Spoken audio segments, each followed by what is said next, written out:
What's up, my friend, and welcome to the next installment on our SHREDS series. So as a reminder, SHREDS stands for sleep, hunger, recovery, energy, digestion, and stress. And we need to pay attention to all of these biofeedback markers to make sure that we are reaching our goals, because reaching our goals is so much more than just making sure we're eating the right amount of food and getting our workouts in.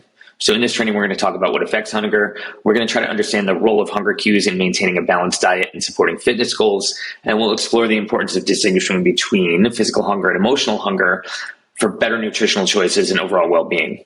So a quick overview of hunger. What affects hunger? Well, that can be hydration, fiber intake, food timing, sleep, and everybody's favorite, emotions. So the distinguishing traits between physical and emotional hunger. So physical hunger is the body's natural signal indicating the need for nourishment and energy. It manifests as stomach growling, a feeling of emptiness in the stomach, or a gradual increase in hunger over time. Emotional hunger, on the other hand, is often triggered by emotions such as stress, boredom, sadness, or loneliness, rather than genuine physiological need for food. It tends to arise suddenly, and it's often associated with specific cravings for comfort foods that are high in sugar, fat, or salt. So listening to your body's cues and developing a mindfulness around hunger cues is going to be important in distinguishing whether you're going to have physical hunger or emotional hunger cues, right? These are subtle signals from the body. And paying attention to these hunger cues before and after meals, they can help gauge hunger levels accurately and make informed choices about when and what to eat to satisfy general nutritional needs. So the question is, how do I manage hunger? Now, the first step here would be to increase your protein and your fiber intake. You want to aim for meals that prioritize lean proteins and fiber-rich foods like vegetables and fruit. Keep in mind, protein is the most satiating macro by volume. So if you feel like you're hungry all the time, it might be a good idea to increase your protein levels. The one thing I want to point out here is that you have to watch for digestive tolerance of fiber, like vegetables, which varies widely from person to person. Now, of course, we always want to make sure that we get an adequate amount of fruits and vegetables in our diet. But if you're somebody that does have digestive tolerance to vegetables, maybe a higher protein diet is something that's going to help you maintain satiety throughout the day.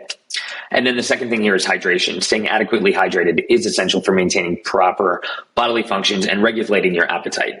So drinking water and electrolytes throughout the day can help curb false hunger cues and prevent dehydration. Electrolytes are super important here because you can drink all the water in the world. If your body's not absorbing the water, then you're not going to get the effects from the water, like staying hydrated. The third thing here is meal timing. So establishing regular meal times and spacing meals evenly throughout the day can help regulate hunger hormones. So you want to aim to eat 5 to 6 times a day to maintain energy levels and prevent blood sugar spikes without feeling overly hungry or deprived. Slow down your eating. This one's difficult for me. I like to eat really fast. So practicing mindful eating involves slowing down, chewing your food more. And studies have shown that participants who eat in 6 minutes versus those that eat in 26 minutes were hungrier sooner after their meals. Eating slowly suppresses the hunger hormone ghrelin, which stimulates hunger and promotes fat storage. Track your hunger. So this is a little different than tracking your food.